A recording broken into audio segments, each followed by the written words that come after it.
ቴዲዬ በመጀመሪያ ዛሬም ዳግመኛ ከልብ ነው የማከብርህ የማመሰግንህ። በመሰረቱ የተጠየቁ ጥያቄዎች በጠቅላላ አልተመለሱም። እኔ እንግዲህ እዚህ ያላችሁ ወገኖቼ ስለ አንድ እውነት ብቻ ያደራ መልእክት ነው። እሺ ቴዲዬ አንተ ጋር መሪጌታ ሚት አድርጉ። መሪጌታ ዋለ እሺ እሺ ቴዲዬ እንግዲህ ሰዓቴ እያዝልኝ ካሁኑ በጣም ነው የማከብረው፣ በጣም ነው የማመሰግነው ስለሰጠኝ ሀሳብ። ምክንያቱም ያው ፍርዱን ከታች ላለው ሰው እንተዋለን፣ ይልቁኑ ደግሞ ከዚህ እንዲወጣን በእኔ ቤትም ከፍተን የተለያዩ ማብራሪያዎች እንሰጣለን፣ እውነትን እውነት ማለት ስላለብን። የመጀመሪያው ነገር ጥያቄ ልጠይቅ። መሪጌታ ጽጌ ስጦታው እዚህ ጋር አሉ፣ ያደረጉት ቆብ አለ። እንግዲህ እንኳን ትምህርቷ አልባሳቷ እንኳን እንዳልገባቸው የመሪጌታ ጽጌ ስጦታው መጽሐፍ ብታየው ዲያቆን ጽጌ ስጦታው ነው የሚለው። ዲያቆን ይሄን ቆብ ያደርጋል ወይ? ዲያቆን ጽጌ ስጦታው ነው መጽሐፉ የሚለው ከኦርቶ። በነገራችን ላይ እነዛ ጉባኤ ተጠርቼ ሲኖዲዮስ የሚባለው እውነት የምነግርህ አንድ ቃል አልተናገረም። ጽጌ አብሮት የሄደው ሰው ነው የተናገረው። ኮምፕሊትሊ ውሸት ነው የተናገረው። በሰራዊት ጌታ በእግዚአብሔር ፊት ሆኜ ነው የምናገረው። ይሄ ቆብን መሪጌታ እሱ ዲያቆን ነው። መጽሐፉ ራሱ ዲያቆን በኋላ ይዋል አሳያቸዋለሁ። ዲያቆን ጽጌ ስጦታው ነው። ዲያቆን ጽጌ ይሄን ማድረግ ይችላል። አንዴ መሪጌታ አንዴ ቀደም ሲል እንዳልኩ የኔ ድል ነው። መድረኩ የእናንተ ስለሆነ የማጠቃለያ ሶስት ደቂቃ ሰጥቶታለሁ። ችግር የለውም። የመጨረሻውን እርሶ ብለው ደምድመን ነው የምንወጣው። ችግር የለውም። ስለዚህ ያድምጡ። ቀጥል ሚኒ ባይገቡብኝ ደስ ይለኛል ቴዲዬ። እኔ እውነት ለመናገር ማለት ነው። በደንብ ስማኝ። ከደቂቃ በኋላ በቪዲዮ አሳያለሁ መረጃውን።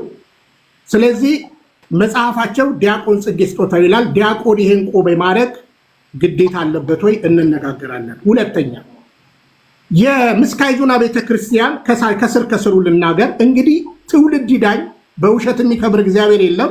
ምስካየ ኅዙናን በንጉሥ ኃይለ ሥላሴ ተብሎ የተቀመጠ ነገር አለ። ዛሬ ሉተራናውያን ናቸው የሰሩት ብሎ ሰው ማያነብ መስሎት የምስካየ ኅዙናን ቤተክርስቲያንን በኋላ እናሳያለን። እሱ ነው ማን እንደሰራው ማለት ነው። ሶስተኛ በእውነት ለመናገር ሚሊኒየም አዳራሽ በቅርብ ጊዜ እነዚሁ ሰዎች ነበሩ። በአንድም በሌላ መርሃ ግብሩን የከፈተው ፓስተር ጻድቁ አቤ ይባላል። ታዲያ ይሄን የመሰለ ጉባኤ ከፍታችሁ ጉባኤውን የከፈተው ጻድቁ ከሆነ በተውሶ ነው ፓስተር ጻድቁን ያመጣችኋቸው። ስለዚህ እዛ ጉባኤ ተገኝታችኋል። በአንድነት ነው የምትሰሩት። እውነታው ይሄ ነው። ከዛ በተረፈ ስለ ግሬክ ኮሚሽን የክራይ ውል 30 ሺህ ብር ተብሏል መሰል ነገሮችን እናጠራለን ማለት ነው። እንግዲህ ገድለ ተክለ ሃይማኖትን በዚህ ያክል ለመካድ የተሞከረበት ነገር ከዛ በኋላ የታረመበት ነገር ለራሴ ያስቀኛል ማለት ነው። ለምሳሌ መጽሐፍ ቅዱሳችን ላይ ገላትያ ምዕራፍ 6 ቁጥር 14 ላይ ሐዋርያው ቅዱስ ጳውሎስ ለዓለም ተሰቅያለሁ ይላል። ገድሉ በነገራችን ላይ እሳቸው እሱ እንደሚለው አይደለም። ባይደው ዲያቆን ጽጌ ስጦታው አቶ ጽጌ ስጦታው ምንለው አንደኛ መወገዝ እንግዲህ ለክብር ውግዘት ደርሷል አልደረሰም ራሱን የቻለ ጥያቄ ነው። በእውነት ለመናገር ማለት ነው አንድም መረጃ አልተሰጠም በዚህ ጉዳይ ላይ። አራተኛ ፍሬም ለማስያዝ አንተ ራሱ ሐዋሳ ኖርሃል። እነ ፓስተር ጌቱ ከአማኑኤል ይወጣሉ። ከአማኑኤል ወጥተው አማኑኤል ብለው ቀጥታ ፕሮቴስታንት ነው የሆኑት። ናዝሬት አማኑኤሎች አዲስ አበባም የተለያዩ ሁለተኛው ቤት ክብር ታድሶ መድኃኔዓለም የሚባሉ የታድሶ ብረቶች አሉ። ቀጥታ ሄደው የተጣበቁት ከፕሮቴስታንቱ ጋር። አሁን አሳዩን ላይሰንስ ስንል አንዱም ላይሰንስ አያሳየንም። በነገራችን ላይ ከ7 ዓመት ከ6 ዓመት በፊት ሁላችንም ፈቃዳችንን የምናድሰው ከ7 ዓመት በፊት ሰላም ሚኒስቴር ነበር እያሳደስን ያለ። መጨረሻ ላይ አርብቶ አደሮች ተብሏል። ከዛ በኋላ ብዙዎቹ ካውንስሉ ጋር ገብቷል። ነገም ይህንን መረጃ በአደባባይ እናሳያለን። እርግጥ ካውንስሉ ጋር ካልተመዘገቡ ማለት ነው። በእውነትስ ለመናገር አሁን እነሱ ጀግና ከሆኑ እኔ ለምሳሌ ከአሴምብሊ ከወጣው በኋላ የኢትዮጵያ ፕሮቴስታንት ውስጥ ሆኜ ይሄው የእግዚአብሔር መንግስት እውነት የሚል ላይሰንስ አለን። እስቲ የሰላም ሚኒስቴር ላይሰንሳቸውን ያሳዩን። የታደሰ እቤቴ ነው ምናምን ነገር በሚል ማለት ነው። ለምን ይዋሻሉ? ጀግና ከሆኑ ኩራት ካላቸው ላጥ አድርገው ማሳየት ነው። ደግሜ እናገራለሁ። እቺ ቤተክርስቲያን ዶግማዋ ጽኑ ነው። እንኳን እነዚህ ሰዎች ቤተክርስቲያኒትን የማያውቁ ቀርቶ ብፁዕ ቅዱስ አቡነ ማትያስ ቤተክርስቲያን ትታደስ ብለው መነሳት አይችሉም።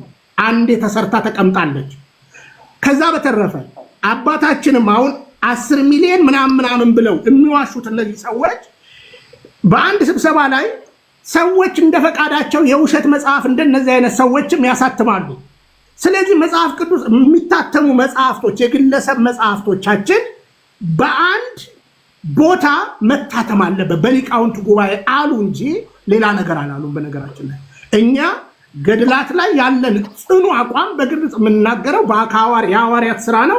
ቀጥሎ ደግሞ ገድላቶቻችን በእምነት የጸኑና የቀበቀቡ የአባቶቻችንን መርህ የምንከተልበት ነው። ስለዚህ እንግዲህ የፕራክቲካሊ የምነግርህ እኔ በደንብ አጥንቻለሁ፣ ከተሐድሶች ጋር በደንብ አውቃቸዋለሁ። ከዛ በተረፈ ግን አሁን 30 ሺህ ብር ግሬክ ኮሚሽን እየከፈልን አብዙቶብን 60 ሺህ ብር ተብሏል። ቁማር ነው። 1600 ብር ነበር የሚከፍሉት። በመረጃ በኋላ አሳያለሁ። ከነቤታቸው ጭምር ነው የማሳየው በኋላ ማለት ነው። አዳራሹ ጭምር የተከራዩት ጭምር። አሁን ቤዛ ሄደዋል። አሁን ደግሞ ሌላ ነገር እየተዘጋጀላቸው ነው። ስለዚህ ማንን ነው የሚያታልሉት ነው?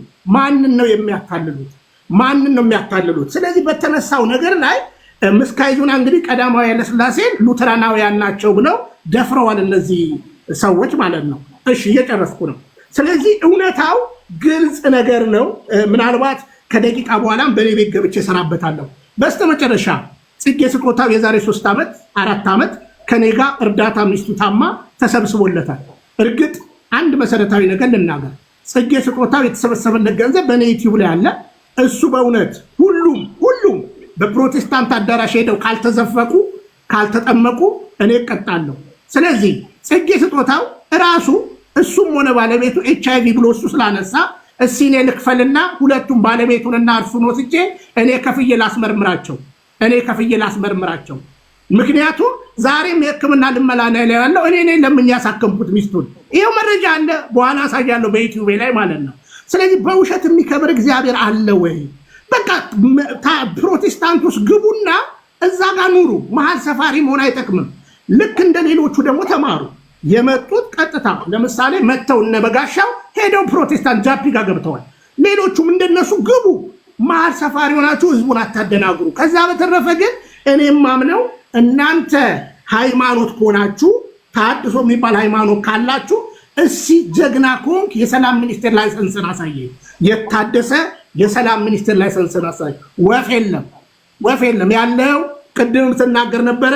ለአንዳንድ ጉዳይ ሰፈር እንዳንበጣበት ከካውንስሉ ፍቃድ እንወስዳለን። ወስዳሉለ ውለታውንም ደግሞ አትርሱ። ስለዚህ ቴዲዬ ከልብ ነው ማከብረ፣ ከልብ ነው ማመሰግነ። በውሸት የሚከብር እግዚአብሔር የለም። ጽጌ ዲያቆን ነበረ። እንግዲህ እሱ መጽሐፉ ላይ የጻፈው ይሄን ቆብ ዲያቆን ያደርጋል ወይ? አሁን ሌላው ምስካየ ኅዙናን ሌላ ትምህርት አንሄድ። ዲያቆን ነኝ ብሏል ራሱ። ዲያቆን የተለያየ ቆብ ነው በነገራችን ላይ የሚያደርገው ማለት ነው። በዲያቆን የሆነ ሰው እንዲህ አይነት ቆብ ይሄ ማደናገሪያ ነው። በነገራችን ላይ ማደናገሪያ ነው። መሪጌታም አይደለም። ራሱ መሪጌታ አላለም። ቴዲዬ ከልብ ነው የማመሰግነ። እውነትን እውነት በሉ። ትውልድ ንቃ። ከደቂቃ በኋላ እንገናኛለን። ቴንክ ዩ ቴዲዬ። ተመልከቱ እዚህ ጋር የእንጦጦ መካነ ኢየሱስ ቤተክርስቲያን ቅድም ገብቶ የወጣው ጌታቸው የተባለው ሰው እያስተማረ ተመልከቱ። የእንጦጦ መካነ ኢየሱስ የእሁድ የአምልኮ ፕሮግራም ይላል። ይበቃናል። ወደ ሐሳቡ ልመለስ። ውሸት ጥሩ አይደለም። ወደ ሐሳቡ ስመለስ ከመጨረሻው ልጀምርና ይሁዳ የመጽሐፍ ቅዱስ ቅኖናችሁን ከየት አመጣችሁ? ስንት ነው ቅኖናችሁ ብሎ ጠይቆ ነበር። አልተነካም። ፕሮቴስታንታዊ ስለሆነ ቅኖናቸው እሱን ሊናገሩ አይችሉም። ምክንያቱም ከፕሮቴስታንት ጋር አንድ አይደለንም ብለው ሲናገሩ ስለነበረ ከዛን ወደ የትኛው ዘመን እንመለስ የሚል ጥያቄ ጠይቄ ነበረ። አልተመለሰልኝም። ምንድነው የተነሳው?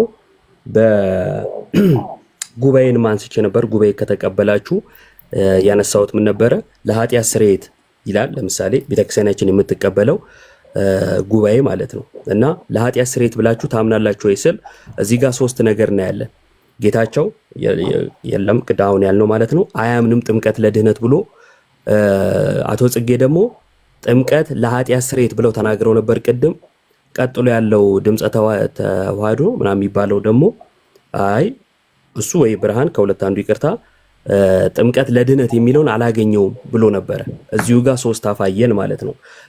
ከምን የመነጨ ነው ከተባለ ዶክትሪናችን እየተሰራ ነው ብለው ነበረ አቶ ጽጌ። ከዛ አንፃር እንደሆነ እንረዳለን። የሌለ ዶክትሪን ላይ ቆሞ ውሸት ላይ ሐሰት ላይ ቆሞ ማደስ አይቻልም ማለት ነው።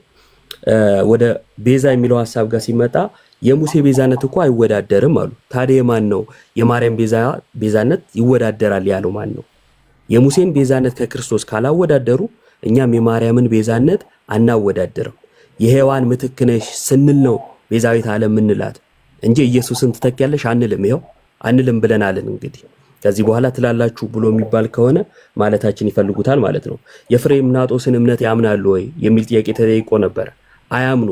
ምክንያቱም ፍሬምናጦስን የሾመው አትናቴዎስ ገዳማዊ ሕይወትን የሚያበረታታ የሚያስተምር አባት ነው። አባ እንጦንስንም ገድል የጻፈው እሱ ነው። እሳቸው ምን አሉን? ገድል እኮ በመጽሐፍ ቅዱስም አለ አሉ። ቤተክርስቲያናችን ታዲያ እሱን እኮ ነው ያደረገችው። ታዲያ ወዴት ነው የሄዱት? ሌላኛው ዶክትሪን እየተሰራ ነው ያሉት ላይ ማነሳው ነገር ሁላችሁም እንድታውቁት ዶክትሪን ሳይኖራቸው ነው እስከዛሬ ሲቃወሙ የነበሩት ማለት ነው። ቤተክርስቲያን የሚቃወሙት ምንም አይነት ትምህርትና ዶክትሪን ሳይኖራቸው መሆኑን ልብ ልንል ይገባል። ከዛ ምን አሉ? እዛው ያሉ ጠብቁን የምንላቸው አሉ። ተመልከቱ፣ እዛው አሉ፣ ይቀድሳሉ፣ መሪጌቶች ናቸው። እሳቸው እንዳሉ ቄሶች፣ ዲያቆናቶች ናቸው። አንዴ ቃለ እሺ ቴንክ። ስለዚህ ቤተክርስቲያን ውስጥ ሆነው ግን ደግሞ እዛው ሆኖ የተባሉ አሉ። ለሆድ አደር ይባላል ይሄ። እንግዲህ እንደዛ ካሉና እዛው ሆኖ ካሏቸው እናንተም ለሆዳቸው እደሩ እያላችኋቸው ነው ማለት። ምክንያቱም እምነታቸውን ደብቀው ለሆዳቸው ስለተቀመጡ ለእምነት መጨከን ያልቻሉ ሆዳደሮች እንዳሉ እየነገሩን ነው። ስለመሰሉት ቢያወሩ ብዙም ላይገርምን ይችላል። አልወጣም ጫማ ጠርጋለሁ እዛው ሆኜ ብለው ነበረ። ታዲያ ጫማ ለምን አልጠረጉም? ዶክትሪን ከሚያዘጋጁ በየፓስተሩ ጋር ከሚገኙ ለምን እንደዛ አላደረጉም ነው። እንግዲህ ደቂቃ ስለሌለ ይበቃናል። አመሰግናለሁ። ያልተመለሰ ሌላም ጥያቄ አለ። በቃ ችግር የለም። በቃ ካልተመለሰ ህዝቡ ይታዘባል። ሰዓትም ስለሌለን ቶሎ አልተነሳም ነው ማደራችን ያወሩበትም ሳይሆን አልተነሳም ነው። እንደውም አልተነሳም ነው። በቃ እሱን ሰመራይዝ ታደርጋላችሁ።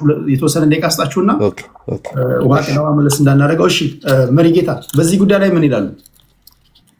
እኔ ደብረ ሊባኖስ የሄድኩት መጀመሪያ ጎፋ ገብርኤል ካቴድራል እያለሁ በተሐድሶ ተጠርጥረሃል ተብሎ ማህበረ ቅዱሳን በጋዜጣ በመጽሔት ሲያወጣኝ ሊቃውንት ጉባኤ ተሰየመና ሊቃውንት ጉባኤ ጠራኝ። በትክክል ተሐድሶ የሚለውን አቋም በሚገባ ሊቃውንት ጉባኤ 2 ወር ያህል ወስደን ተከራከርን።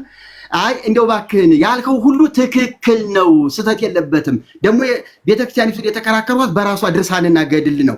ያማልዳል የሚል አለ፣ ያስታርቃል ጠበቃ ነው የሚል አለ፣ ቅዱሳን ያማልዱ የሚል ከየገድላቱ በግዕዝ በአማርኛ ሃይማኖት አበው መጽሐፍ ስላለ ይነጋል መጽሐፍ ማንበብ ይቻላል። ይነጋል መጽሐፍ ላይ ሁሉን መስክሬበታለሁኝ። የሊቃውንት ጉባኤውን እና የኔን ክርክር፣ የሲኖዶሱና የኔን ክርክር እዚያ ላይ ያስቀምጫለሁ። ምናልባት ስፒሪቹዋል አማሪክ ቡክስ ብላችሁ ብትገቡ ጎግል ላይ ይነጋል መጽሐፍንም ታገኙታላችሁ። ከዚያ ላይ የሊቃውንት ጉባኤውና የሲኖዶሱ ጉዳይ እዚያ ላይ በደንብ ተገልጧል። ሲኖዶሱ መጨረሻ ላይ ተናግሬ ጨርሼ አውግዙኝ እንጂ አቋሜን አልቀይርም ብያቸው እና አቡነ ገብርኤል እና አቡነ አብርሃም በዚያን ጊዜ የነበሩት ያሁኑ አቡነ አብርሃም አይደሉም። በዚያን ጊዜ የነበሩት እና አቡነ አብርሃም እና አቡነ ገብርኤል ልጄ እኔ እንኳን አሉ አቡነ ገብርኤል 3 ጊዜ ተሳስተሃል ተብዬ ተወግዤ ንስሐ ገብቻለሁ። ምን አለ አንተስ ልጅ አይደለህ? ቤተክርስቲያኒቱን እኮ ታገለግላታለህ። እንዲሁ ዝም ብለህ እባክህን ና ልጄ እንደው ብለው አስገድደው የጳጳሳት ስም የተነሳ የተቋም ስም የተነሳ የሲኖዶስ ስም የተነሳ ስለሆነ ማስረጃ መብቴ ነው። በወቅቱ አባቶች የመከሩኝን ያነጋገሩኝን አባቶች ማስረጃ ማቅረብ ይችላሉ። በማንኛውም ሰዓት ቢጠየቁ ማስረጃ አሉት። ማስረጃ ነው የሚሉት። ማስረጃ ማቅረብ ይችላሉ። በሚገባ ማስረጃ አለኝ። በሚገባ ጳጳሳቱ የተፈራረሙበት ደብዳቤ እንኳን እቤቴ ነው እንጂ አሁን ሌላ ቦታ ሁኜ ነው ማነጋገር እንጂ ማስረጃው አለኝ። እያንዳንዱ ጳጳስ 35 ጳጳሳት የፈረመበት ማስረጃ አለኝ። እሺ ይነጋል መጽሐፍ ላይም ዘርዝሬዋለሁ ስማቸውን የጳጳሳቱን። እሺ ስለዚህ እኔ ሲኖዶሱ በእንደዚህ አይነት ሁኔታ ተጽዕኖ ሲያደርግ እሻልሁና ለመሆኑ ብናወግዝህ የት ትሄዳለህ ነው ያሉኝ። መጨረሻ ላይ አቡነ ጳውሎስ ብናወግዝህ ለመሆኑ የት ትሄዳለህ አሉኝ።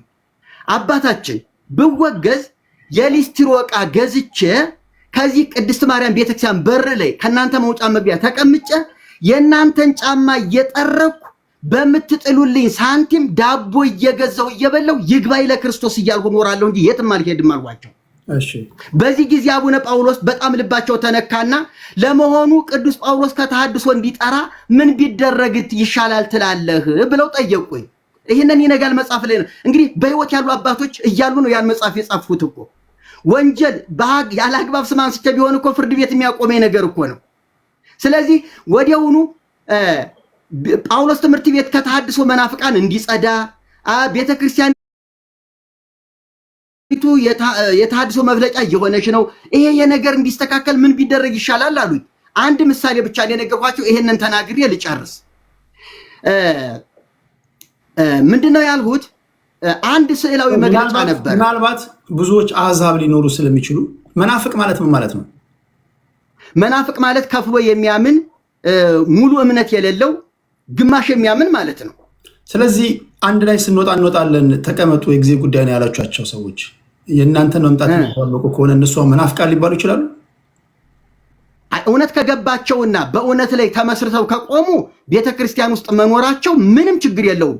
ምክንያቱም ጌታችን ኢየሱስ ክርስቶስ በነበረበት ጊዜም እኮ እነ ዮሴፍ እና አርማትያስ ከአይሁድ ሸንጎ አብረው የሚውሉ ነበሩ። እነ ገማልያል እነ ኒቆዲሞስ እኮ ከአይሁድ ሸንጎ የሚውሉ ነበሩ።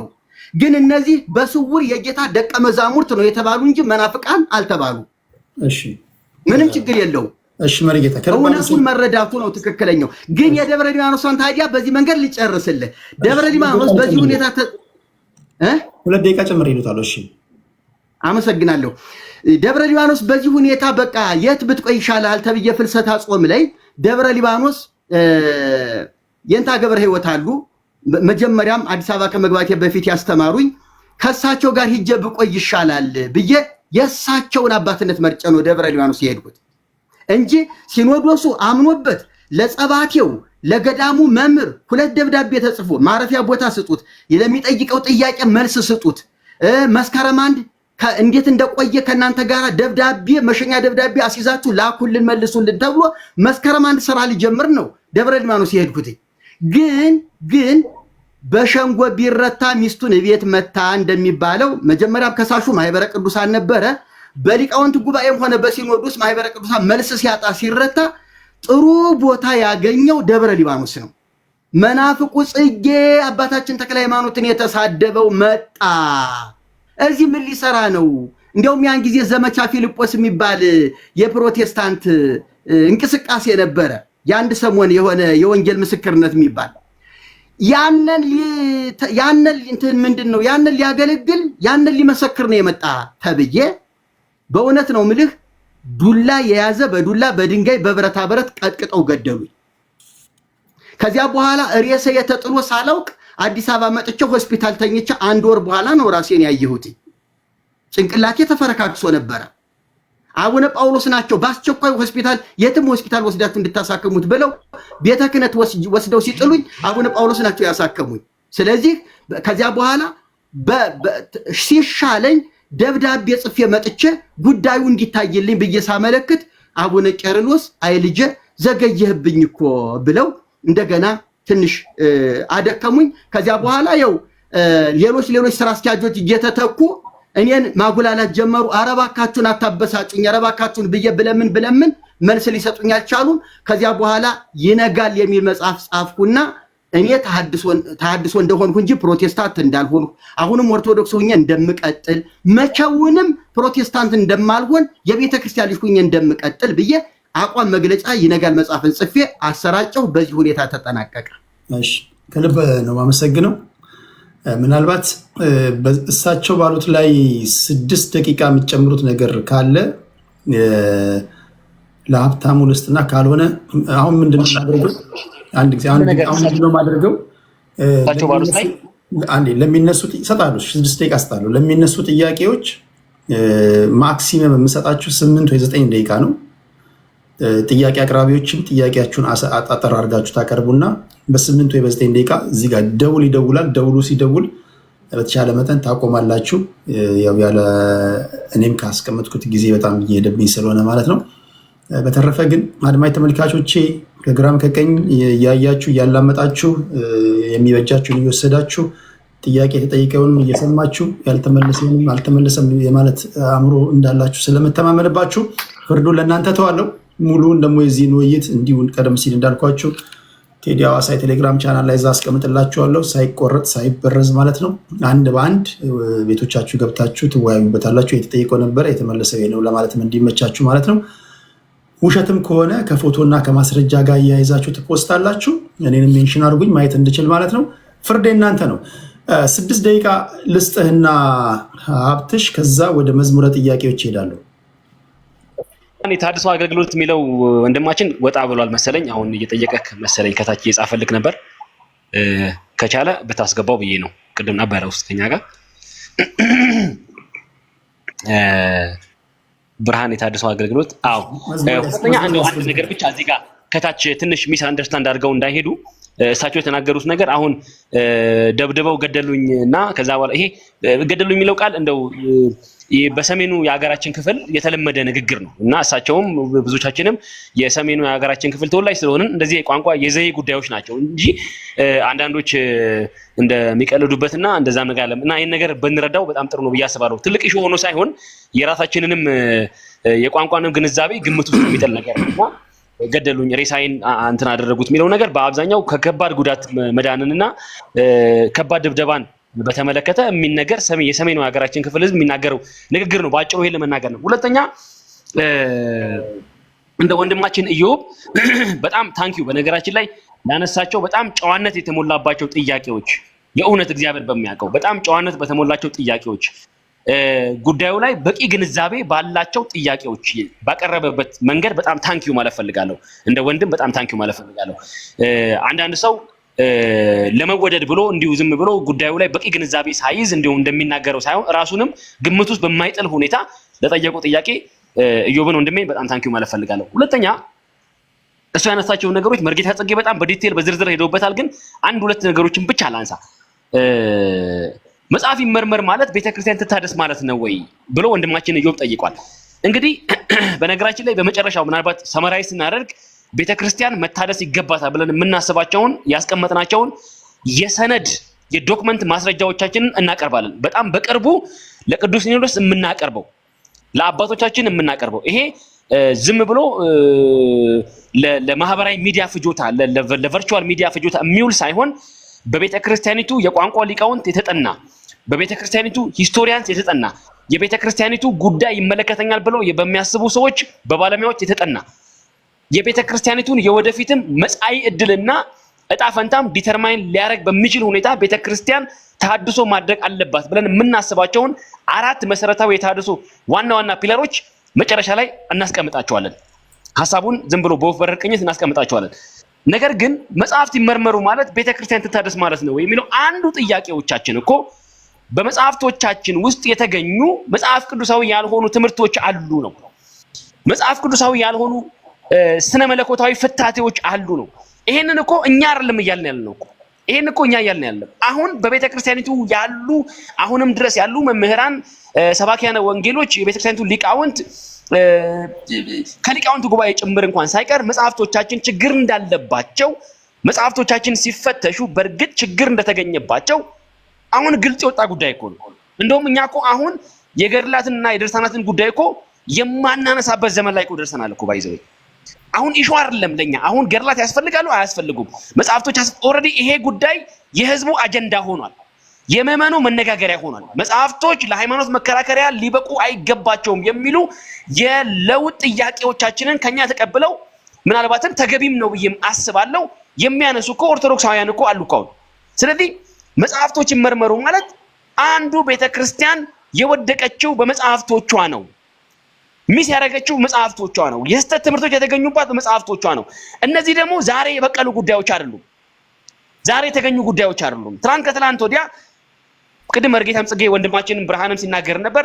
በዮዲት ጉዲት በደረሰባት ወረራ በነግራኛ አህመድ በደረሰባት ውድመት ቤተክርስቲያኒቱ ባለፈችባቸው በብዙ ጣውረዶች ብዙ መጽሐፍቶቿ ተቃጥለዋል። ብዙ መጽሐፍቶቿ ወድመዋል። ከግምጃ ቤቶች ቅርሶቿ ወድመዋል፣ ተቃጥለዋል። ይልቁንም አምልኮት የምትፈጽምባቸው መጽሐፍቶቿ ከመቃጠላቸው የተነሳ ግምጃ ቤቶቻችን ባዶ ከሚሆኑ ከሚል መነሻ ምንም እንደምታውቀው ቤተክርስቲያኒቱ አገሪቱ የጻፊያን ሀገር ነች። የጽሁፍ ችግር ቤተክርስቲያኒቱ ላይም አገሪቷም ላይ የለም። እመቤቴ ተገልጣልኛለች፣ ቅዱሳን ተገልጠውልኛል፣ ቅዱስ ገብርኤል ጻፍ ብሎኛል፣ እንደዚህና እንደዚያ በማለት የተለያዩ ህልም አለምን ራእይ ተመለከትን ብለው በጫካ ቁጭ ብለው መጽሐፍቶችን እየጻፉ እያጻፉ በውድመት የጠፉ መጽሐፍቶችን ለመተካት በሚል ስያሜና እሳቤ ግምጃ ቤቶቻችንን የሞሉ መጽሐፍቶች ችግር እንደተገኘባቸው መሰረታዊ የስነ መለኮት ህጸት እንደተገኘባቸው መሰረታዊ የስነ መለኮት ግድፈት እንደተገኘባቸው ስለታወቀ ይጨርሻለሁ እንዲታረሙ ማድረጓ አንዱ የተሐድሶ ትሩፋት ነው። ስለዚህ እየታረመች ነው። እኛም ሳናቅ እኮ ታምረ ማርያም ምናልባት በርጌታ በዚህ ጉዳይ ላይ ግዙኝ ይችላሉ። ታምረ ማርያም እኮ ግልጽ ባልሆነ መንገድ ስንጠይቃቸው የነበሩ መጽሐፍቶች አሁን በመጨረሻው አይ ቲንክ 7ኛው እትም ይመስለኛል ብዙ የጠየቅናቸው ጥያቄዎቹ ታርመውና ተቀንሰው እኮ አዲስ ህትመት እኮ ታትሟል እኮ። ይሄም በቂ ነው ብለን ባንልም አንዳንድ ያነሳናቸው ጥያቄዎች የነቀስናቸው ችግሮች እኮ አዲስ በታተመው እኮ ታምረ ማርያም ላይ እኮ ተነቅፈው ወጥተው እኮ አግኝተናል። ስለዚህ ተሐድሶ ማለት ይሄ ካልሆነ ተሐድሶ ማለት ምን ማለት ነው? በቂ ነው ወይ? አይደለም። ቀሪ ስራዎች አይቀሩም ወይ? ይቀራሉ። ነገር ግን በበቂ ሁኔታ ባይባልም መጽሐፍቶቿን እየመረመረች ትምህርቷን እየመረመረች እንደውም በሊቃውንት ጉባኤ ሳይመረመር የትኛውም ገድልና ድርሳን ተአምር ለአገልግሎት መዋል የለበትም ብለው እኮ ብፁዕ አባታችን እኮ ተናግረዋል። ይሄ የተሐድሶ ፍሬና ትሩፋት እንደሆነ መናገሩ እውቅና መስጠቱ ተገቢ ነው ብዬ አስባለሁ። እግዚአብሔር ይስጥልኝ። አመሰግናለሁ።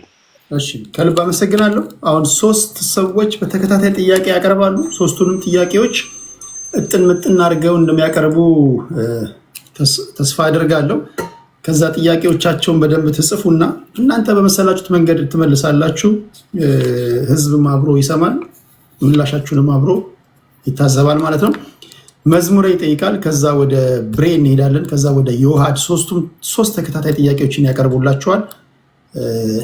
ከዛ ምንድነው ማደርገው ለጥያቄ አቅራቢዎች የምሰጠው ከጥያቄው ጋር ለእያንዳንዳችሁ 5-6 ደቂቃ ምናልባት 6 ደቂቃ ብዙ ነው። 5 ደቂቃ ሰጣችኋለሁ ለጥያቄና ለመናገር። ስለዚህ ሶስታችሁም 15 ደቂቃ አላችሁ። እናንተ ለመመለስ ለሶስቱ ጥያቄዎች ለሶስታችሁም 8 ወይ 9 ደቂቃ አስጣችኋለሁ። ልክ ሲደውል አስቆማችኋለሁ። ከዛ መጨረሻችን ተሰነባብተን ነው የምንለያየው። ይሄን ነው የማደርገው። ቢኒያም ምናልባት የምትለው ነገር ካለ ለቢኒያም የተወሰነ እድል ሰጠውና እንሰነባበታለን ማለት ነው። ክብራትና ክብራን አስቀድመው ቴዲ ሰጣለው ብለኛል መሰለኝ። እኔማ መጨረሻ ላይ ለአንተ ጥያቄ ሰጠው ጠይቃል ልዩ ወይ ከቢኒያም ለተነሳ ነገር አለ ስለ ሰጣለው መጨረሻ ላይ ብለኝ ነበር። አዎ የጠየካቸው ጥያቄዎች አሉ። አግባቡ መልሷል አልመለሱም የሚለውን ለህዝብ እንፈርዳለን። ግን ማስተካከያ አለ ካልክ ምናልባት ከቢኒያም ቀጥሎ 4 ደቂቃ ሰጣለሁ ለዩ። ከ4 ደቂቃ አይበልጥም። ሰዓት ላይ አሁን ስትሪክት ነው የሆነው። 5 ደቂቃ ለመዝሙር ለብሬ እና ለዮሐድ ሰጣለሁ። ለመላሾች 8 ደቂቃ ሰጣለሁ። ለቢኒያም እንደዚሁ ለአንተ 6 ደቂቃ ሰጣለሁ። ለኢዮብ 4 ደቂቃ ሰጣለሁ። የመጨረሻ ይሆናል። ሰው እንዳታስገቡ። ይሄ የመጨረሻችን መሰናበቻችን ስለሚሆን ማለት ነው። መዝሙር ይቀጥል። በነገር ላይ ቴንክ ዩ መዝሙር ነው። ሞዴሬተሮች የሉም። እሱ ነው እያገዘኛ ያለው። አስገባ የምትሉትን ሰው ፌሮ ነው እያስገባ ያለው መዝሙር ነው እና ቴንክ ዩ ከልብ አመሰግናለሁ። መዝሙር እሺ ቴዲ፣ እኔ ጋይ ጽጌ ልጠይቅና ቶሎ ይመለስ። 5 ደቂቃውን ከእሳቸው ጋር መጨረስ እችላለሁ። ሚቶትን ያንሱና አንዴ ቶሎ ትልቁ ላይ ልሁንና ባኬንድ ፎርዝ እንዳይሆን አደራ። ባኬንድ ፎርዝ እንዳይሆን። አይ ጥያቄን ብቻ ነው የእሳቸውን ሰምቼ አቆማለሁ ነው። ኦኬ ፎሎ አፕ ኩዌስችን እንዳይሆን ወደ ክርክር ሊወስድ ስለሚችል እሳቸው ያነሱት ላይ ነው ቴዲ። እሳቸው ያነሱት ብቻ ነው የማነሳው። እሺ ትልቁ ላይ ልሁንና ገድለ ተክለ ሃይማኖት ላይ ያነሱት ነገር አለና እሱን እንዲፈቱልኝ እፈልጋለሁ። ኦኬ እንደዚህ ላድርግ።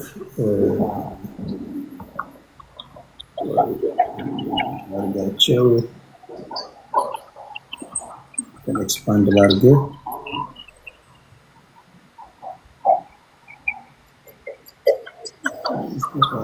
ኤክስፓንድ ላድርገው። ኦኬ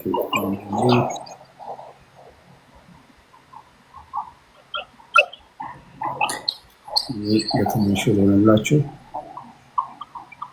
ኦኬ በእሳቸው ቦታ አድርገኝና እሳቸው እዛ ጋር ነው።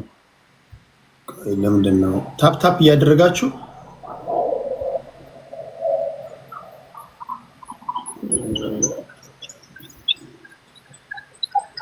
ያንተን ኤክስፓንድ ለማድረግ የሞከርኩ ነገር አልመጣም። አልመጣም።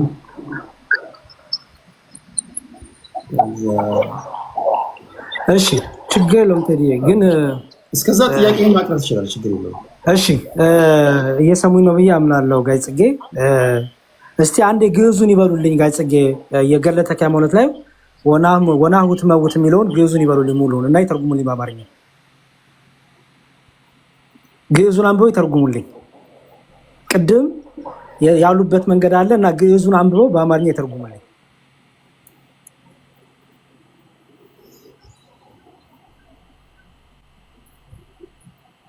ወናሁ ትመውት በሕማም ብድብድ የሚለው ማለት ነው።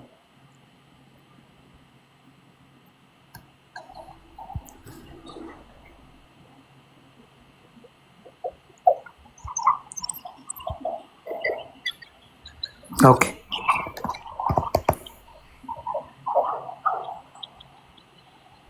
ያው አውጥቼሎታለሁ። ከፈለጉ መጽሐፉ አለኝ እጄ ላይ፣ ከዚህ ማንበብ ይችላሉ።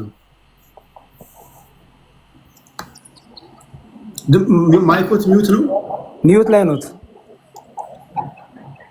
እሺ ይቅርታ፣ እዚህ ላይ የሚያስኩትን እናነበዋለን፣ የእሱንም እናነበዋለን።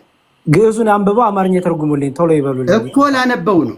እሺ ወናሁ ትመውት በሕማመ ብድብድ በእኩይ ሞት ወሬስ ይለከ ኪሃ ከመ ስቅለቴ ወከመ ደመ ሰማዕታት እለም ቅድሜከ አኮ ለባሕቲትከ አላ ደቂቅከኒ እለ ይመውቱ በሕማመ ብድብድ በውስተ ዛቲ ገዳም እሄልቆሙ ምስለ ሰማዕታት ወአውፍዑሙ ለከ በመንግስተ ሰማያት። ምን ማለት ነው? አማርኛው ይተርጉሙልን።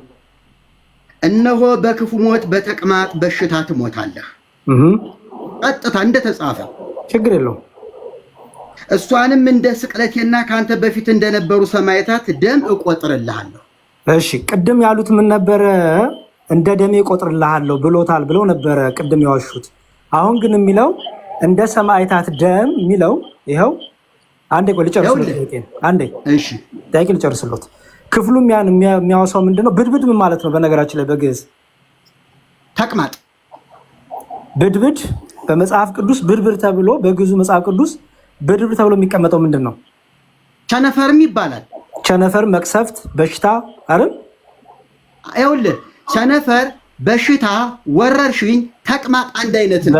አሁን አንዴ ቆይ ገዳሙ ቆይ አንዴ ጥያቄ ልጨርስ። አንድ ጊዜ እኔ ነገሮች ወዴት እንደሚሄዱ ስለማለት ነው። አንድ ጊዜ ጥያቄህን መዝሙር ኮምፓይል አድርገህ አቅርበላቸው። ኦኬ እሺ፣ ከዛ እሳቸው ይመልሱ። ደቂቃ ስላነሰ ደቂቃ ይሄን 5 ደቂቃ ሰጥቻለሁ። ባክኤንድ ፎርዝ አልፈቅድም። ባክኤንድ ፎርዝ ፎሎ አፕ ኩዌስችን አታርግ፣ ወደ ጭቅጭቅ ወደ ክርክር ስለሚወስደን ማለት ነው።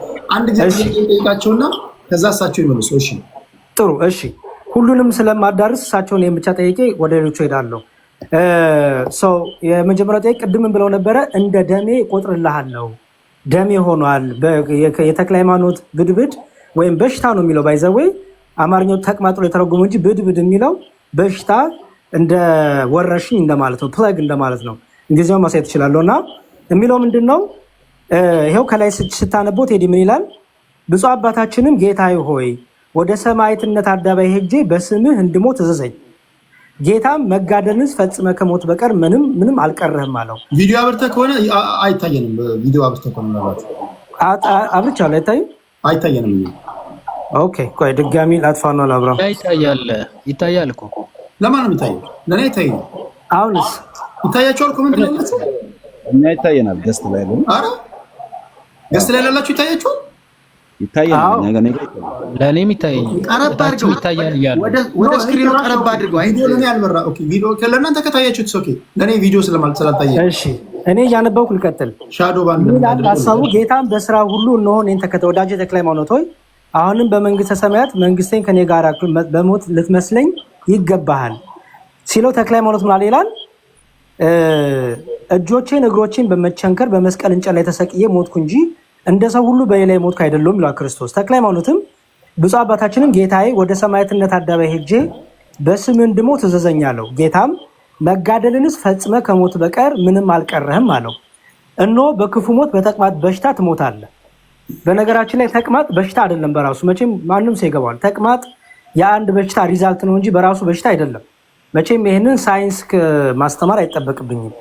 በመክሰፍት በዛ በሽታ ትሞታለህ ነው እና እሷንም እንደ ስቅለቴና ከአንተ ፊት እንደነበሩ ሰማዕታት ደም እቆጥርልሃለሁ ነው የሚለው። እንደ ሰማዕታት ደም እቆጥርልሃለሁ ነው እንጂ የሚለው ቅድም እሳቸው ግን መቼም አንብበውታል ብዬ አምናለሁ። ስለዚህ ትክክል ያልተናገሩት የዋሹት ነገር ምንድን ነው?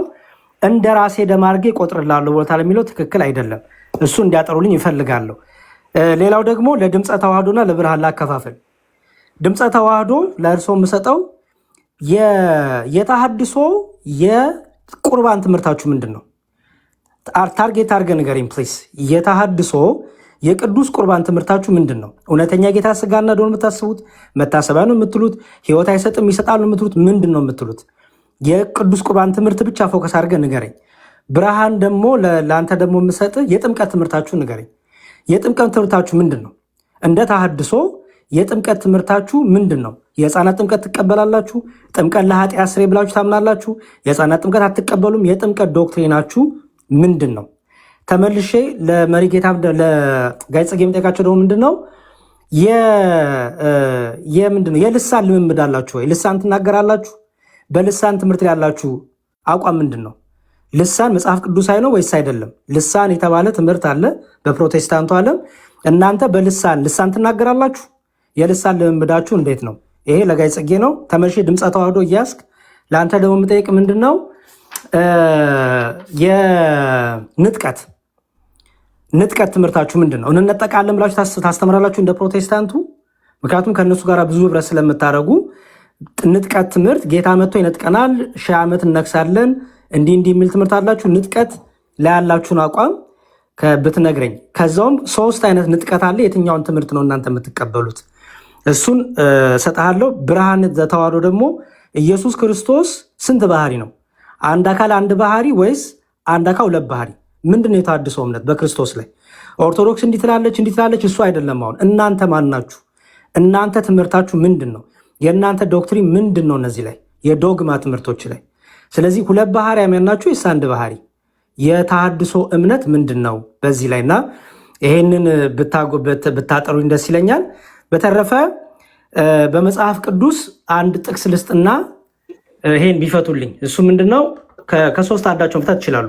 የሐዋርያት ሥራ ምዕራፍ 7 ቁጥር 35 ላይ የሐዋርያት ሥራ ምዕራፍ 7 ቁጥር 35 ሹምና ፈራጅ እንድትሆን የሾመ ማን ነው ብለው የካዱትን ይህን ሙሴን በቁጥቋጦ በታየው በመልአኩ እጅ እግዚአብሔር ሹምና ቤዛ አድርጎ ላከው ይላል። ሹምና ቤዛ አድርጎ ላከው። ስለዚህ ቤዛ ማለት አሁን ሙሴ ቤዛ ተብሏል። ሙሴ ቤዛ ነው ሲባል ምን ማለት ነው? በመጽሐፍ ቅዱስ ቤዛ የተባሉ ብዙ አሉ ከክርስቶስ ሌላ። ስለዚህ ቤዛ የሚለው ምን ማለት ነው? ይሄ እንድተረጉሙን ይፈልጋለሁ። ጨርሻለሁ። ቴዲ አይደል? አዎ፣ ደቂቃ አልቋል። በጣም እግዚአብሔር ይስጥልኝ። ከልብ አመሰግናለሁ መዝሙሬ። ለምን ግን ያንተ ቪዲዮ እንዳልታየኝ አላውቅም። በሌላ ግን አካውንት ስገባ ይታየኛል። ታፕ እያደረጋችሁ አይገርምም? በሌላ አካውንት ስገባ አይቼዋለሁ፣ ግን አሁን ግን አይታየኝም። ፎቶ ብቻ ነው የሚታየኝ። እሺ፣ ወደ ብሬ ልሂድ። ብሬ የምታነሳው ጥያቄ ሰብሰብ አድርገው እንዲመልሱ። መልካም። እሺ፣ ሁላችሁም እሺ፣ እሰማለሁ። ትሰማለህ። እሺ፣ እንዴት ቆያችሁ ብያለሁ። ምናልባት እንግዲህ ሰፊ ሀሳቦች ተነስተዋል። የተወሰኑ ጥያቄዎች ነው ያሉኝ። እኔ የመጀመሪያው ያው ኦርቶዶክስ ነው ይላል ትላላችሁ። ከኦርቶዶክስ ነው የወጣ ነው ደግሞ ኦርቶዶክስን ለማደስ ነው ትላላችሁ። ግን you have same shit with ፕሮቴስታንት ማለት ነው። በነገር ሁሉ ከፕሮቴስታንት ጋር ተመሳሳይ ናችሁ። ለምሳሌ በአምልኮ ህብረት በማድረግ በተለያየ መርሃ ግብሮች ኦልሞስት ተመሳሳይ እና ይሄ ከኦርቶዶክስ ይልቅ ከፕሮቴስታንት ጋር ነው ብዙ ህብረት የምታደርጉት የምትካፈሉትም እና እንዴት ነው ኦርቶዶክስን ለማደስ ነው እያላችሁ፣ ነገር ግን ቀረቤታችሁ በሁሉ ነገር ኢቭን ፋይናንሻሊ ሰፖርት የምትደረጉት ቢሮ የሚሰጣችሁ አብራችሁ ህብረት የምታደርጉት በተለያየ መንገድ ማለት ነው። በተለያየ መንገድ ህብረት የምታደርጉት ከፕሮቴስታንት ጋር ነውና እንዴት ነው እናንተ ኦርቶዶክስን ደግሞ ኦርቶዶክስን ለማደስ ምን ሄደው ብላችሁ ለማለት አይከብድም ወይ? የመጀመሪያው ጥያቄ እሱ ነው። ሁለተኛው 5 አዕማደ ምስጢር ዶግማ ሊሆን አይችልም ተነስቷልና ከጽጌ ስጦታው ማለት ነው። አምስቱ አዕማደ ምስጢር በምን ስሌት ነው ዶግማ ሊሆን የማይችለው? እንዴት ነው ዶግማስ መሆን የማይችልበት? ምክንያቱም አምስቱን አዕማደ ምስጢር እንግዲህ አያውቋቸውም ብዬ አላስብም። ምስጢረ ሥላሴ ዶግማ ነው፣ ምክንያቱም የሚፋለስ ነገር የለውም፣ ወይ ደግሞ የሚቀነስ የሚጨመር ነገር የለውም። ምስጢረ ሥጋዌ ዶግማ ነው፣ የሚቀነስ የሚጨመር ነገር የለውም። ምስጢረ ጥምቀት፣ ምስጢረ ቁርባን እንዲሁም ደግሞ ምስጢረ ትንሣኤ ሙታን የሚለዋወጥ ነገርና የሚቀነስና የሚጨመር የሆነ ሰዓት ላይ ከሆነ ሰው ወይ ደግሞ ከሆነ ትምህርት ተነስቶ ለሆነ ሰው የሚስተካከልና የሚቀነስ ነገር የለውም። ቤተክርስቲያኒቱም ለነዚህ ቁጭ ብላ የሆነ ጊዜ ላይ ወይ ቢስተካከሉ የምትላቸው ትምህርቶች አይደሉም። እነዚህ አምስቱ አዕማድ ወይም ምሰሶዎች የማይለወጡ የቤተክርስቲያኒቱ ትምህርቶች ናቸውና አምስቱ አዕማደ ምስጢር ዶግማ ሊሆኑ አይችሉም ሚል ሀሳብ ሲነሳ ሰምቻለሁና አምስቱ አዕማደ ምስጢራት ዶግማ ካልሆኑ አፍተሮል ዋናው ነገር ፈርሷል ማለት ነው። አምስቱ አዕማደ ምስጢራት ዶግማ ካልሆኑ ዋናው ነገር ፈርሷልና የፈረሰ ነገር ደግሞ አይታደስም። የፈረሰ ነገር እንደው ይታደስ እንኳን ተብሎ ቢባል የፈረሰ ነገር አይታደስም ያለ ነገር ነውና ዶግማው አምስቱ አዕማደ ምስጢራት ዶግማ ካልሆኑና አምስቱ አዕማደ ምስጢራት ከፈረሱ ምኑን ነው የምታድሱት? የሚታደሰው ነገር ሳይጠፋባችሁም ወይ? ምክንያቱም አምስቱ አዕማደ ምስጢራት ዶግማ ሊሆኑ አይችሉም የሚል ሀሳብ ቅድም በጽጌ ስጦታው በኩል ተነስቶ ስለነበረ ማለት ነው። ሶስተኛው ጥያቄ ምስጢረ ሥጋዌ የኑፋቄ ትምህርት አለበት፣ እንደዚሁ ቃል በቃል ነው የተባለው። እንግዲህ ምስጢረ ሥጋዌ የኑፋቄ ትምህርት አለበት ብለው ቀጥሎ ቤዛ ኩሉ ዓለም ቅድስት ማርያም ቤዛዊተ ኩሉ ዓለም ተብላለች። ስለዚህ የምስጢረ ሥጋዌ ትምህርት ኑፋቄ አለበት አሉ። አሁን እመቤታችን ቅድስት ድንግል ማርያም ቤዛዊተ ኩሉ ዓለም ስለተባለች የምስጢረ ሥጋዌ ትምህርት እንዴት ነው ኑፋቄ አለበት ሊባል የሚችለው? ተመሳሳይ ነው ወይ? ተመሳሳይ ነው ወይ? ምክንያቱም ጌታችን ኢየሱስ ክርስቶስን አሁን የምስጢረ ሥጋዌ ትምህርት ብለን ስናስተምር ምስጢረ ሥጋዌ ስንል የቃልን ሥጋ መሆን ወይም የአምላክን ሰው መሆን የምናስተምርበት ትምህርት ነው ምስጢረ ሥጋዌ ማለት ነው። ምስጢረ ሥጋዌ። ስለዚህ ምስጢረ ሥጋዌ እንዴት ነው ኑፋቄ አለበት የምስጢረ ሥጋዌ ትምህርት ብሎ በድፍረት መናገር የሚቻለው? ከእመቤታችን ቤዛዊተ ኩሉ ዓለም መባር ጋር ተያይዞ ይሄንንም ቀጥሎም ከገድለ አቡነ ተክለ ሃይማኖት ጋር አያይዘውት ነው ያወሩት። ገድለ አቡነ ተክለ ሃይማኖትን አንስቶ እመቤታችን ቤዛዊተ ኩሉ ዓለም ተብላለች የሚለውን ሐሳብ አንስቶ ምስጢረ ሥጋዌ ቤዚክ ትምህርታችን ቤዚክ ዶክትሪናችን ኑፋቄ አለበት ብሎ መናገር ስህተት አይደለም ወይ? ወይስ ደግሞ እንዴት ነው ይሄንን ሊናገሩ የቻሉበት ምክንያት ምንድን ነው? ምክንያቱም ለምሳሌ ጌታ አዳኝ ተብሏል፣ መላእክትም ያድናሉ ወይ ደግሞ አዳኝ ተብለዋል። መላእክት አዳኝ ስለተባሉ የጌታ አዳኝነት ወይ ኑፋቄ ያለበት ማለት እንችላለን ከተባለ እንግዲህ እሱን መልሱን ለእርሶ ተዋለው ማለት ነው። አራተኛው ጥያቄ ጥምቀት ላይ ጥያቄ ያለን፣ ምስጢረ ቁርባን ላይም ጥያቄ ያለን ብላችኋል። እንግዲህ ስለ ምስጢረ ቁርባንና ስለ ምስጢረ ጥምቀት በግልጽ መጽሐፍ ቅዱስ ላይ የተጻፈው እውነቱ ነው እያለ በግልጽ በቀደሙት ጉባኤያትም ላይ ተጽፎ የተቀመጠ ነገር ሆኖ እያለ እንዴት ነው ምስጢረ ጥምቀት ላይ ጥያቄ ያለን፣ ምስጢረ ቁርባን ላይ ጥያቄ ያለን እያላችሁ ምኑን ነው የምትጠይቁት? ምኑን ነው ደግሞስ የምታድሱት የምታስተካክሉት የሚለው? አምስተኛ ቤዛ ደም ብቻ ነው ብለዋል፣ በግልጽ ቋንቋ ማለት ነው። ጽጌ ስጦታው ቤዛ ደም ብቻ ነው፣ በብሉይም ቢሆን ቤዛ ደም ብቻ ነው ብለዋል። በእርግጥ ቤዛ ደም ብቻ ነው የሚል ትምህርት ቤዛ ደም ብቻ ነው ሚል ትምህርት መጽሐፍ ቅዱስ ላይ አለ ወይ? ቤዛ ደም ብቻ ነው ከተባለ ለምሳሌ እንግዲህ መጽሐፍ ምሳሌ ምዕራፍ 13 ቁጥር 8 ላይ ለሰው ነፍስ ቤዛው ሀብቱ ነው ይላል። ለሰው ነፍስ ቤዛው ሀብቱ ነው ይላል። እንግዲህ ሀብት ቤዛ ስለተባለ ሀብትም ቤዛ ተብሏል። ቤዛ ደም ብቻ ነው የሚለው ሐሳብ አይጋጭም ወይ? እሺ የመጨረሻ ደቂቃ አልቋል። 5 ደቂቃ ጠይቃል። እሺ ወደ ዮሐድ እንሄዳለን። አንዳንድ የተደጋገሙ ለምሳሌ በመዝሙር ይህንን እየመለስን ብንሄድ አይሻልም? እንዳይደጋገም ጥያቄ እንዳይበዛ የተደጋገመውን ትዘላላችሁ። እኔም ሰዓት ስለሌለኝ ቶሎ መጨረሻ የተጠየቁትን እየመለስን ብንሄድ ጥሩ ነው ብዬ ነው። ቴዶ ድግግሞች ጥያቄ ከዚህ በኋላ እንትን ላለ ማለት የዮሐድን ጥያቄ 5 ደቂቃ ልስጠውና እናንተ በቂ ደቂቃ ልስጣችሁና እንትን እንላለን። ጠቀልሏል ይህን ጉዳይ። እሺ ዮሐድ 5 ደቂቃ አለ ወንድሜ። ወይ እሺ አመሰግናለሁ። ቶሎ ብዬ ለመሄድ ልሞክር። መጀመሪያ ጀነራል ሀሳቦችን ለማንሳት ካነሷቸው ልነሳና ጥያቄዎችን ትንሽ ስለሆኑ ወደዛ ቀጥላለሁ። ምክንያቱ ሲነሱ የነበሩ ሀሳቦች ሞር ሲጠየቁ መልስ ስለማይሰጥባቸው ሲነሱ የነበሩ ሀሳቦች ብቻ የተወሰነ ፖይንት አንስቼ ልለፍ። በመጀመሪያ እንግዲህ ገላትና ድርሳናት እኛ ስለጠየቅን ነው መታረም የጀመሩት የሚል ሀሳብ መጀመሪያ እንደው ኖሮም ቤተክርስቲያንን እንዳላወቋት ማሳያ ነው። እውነት ለመናገር መለወት አሚን ብርሃኑ መልአከ ብርሃን አድማሱ ጀንበሬ ከዛሬ ስንት ዓመት በፊት በጣም በእነ ኃይለ ሥላሴ ዘመን የነበሩ የቤተክርስቲያናችን ልክ ምን ብለው ተናግረዋል? ስለ ቤተክርስቲያን ወይም ደግሞ ስለ ሃይማኖት መከራከሪያ ሊሆኑ የሚችሉ መጻሕፍቶች ኦኬ ከእንትን ውጪ ከመጽሐፍ ቅዱስና ከዛ ውጪ ካሉ መጻሕፍቶች ውጪ ከዛ ውጪ ከሆኑ መጻሕፍቶች ለመከራከሪያ እንደማይሆኑ ይኸው እዚህ ጋር እንዲህ ብለው ተናግረዋል። አንድ ባህሪ ማለትና ሁለት ባህሪ ማለት ዓላማው ሃይማኖት ነው። ሃይማኖትና ገድልና ድርሳን እንኳን እየለዩ አይደሉም ማለት ነው። ኦኬ ከሃይማኖት እስቲ ጥያቄ የፈጠረባችሁ ቤተክርስቲያናችሁ፣ ምክንያቱም የሃይማኖት መሰረት ከተናጋ ከዛ በኋላ ኦፍ ኮርስ ቤተክርስቲያንም የለችም ሲጀምር ሃይማኖት ከተናጋ ማለት ነው። ገድላት ድርሳናት ሃይማኖት አይደሉም። እሺ በዚህ አጋጣሚ እንድታውቁትም ማለት ነው ሃይማኖት ናቸው። አሁን የጌታችን ባህሪ ሃይማኖት ነው አሉ። ለሃይማኖት ነገር ከቅዱሳን ከአስራው መጻሕፍትና አስራው መጻሕፍትን በሰፊው ተርጉመው አብራርተው ከሚያስረዱ ከመጻሕፍተ ሊቃውንት በቀር ማንኛውም ጽሑፍ ሊያስረዳ በፍጹም አይችልም ይላል። ምንድነው ለሃይማኖት መማሪያ ሊሆን የሚችለው ወይም መከራከሪያ ሊሆን የሚችለው? አስራው መጻሕፍት ማለት መጽሐፍ ቅዱስ ብሉይና ሐዲስ፣ ከዛ ደግሞ እነሱ የተብራራውባቸው የሊቃውንት መጻሕፍት ብቻ ናቸው። ከዛ ውጪ ገድልና ድርሳን ለሃይማኖት መመስረቻ እንኳን አይሆኑ።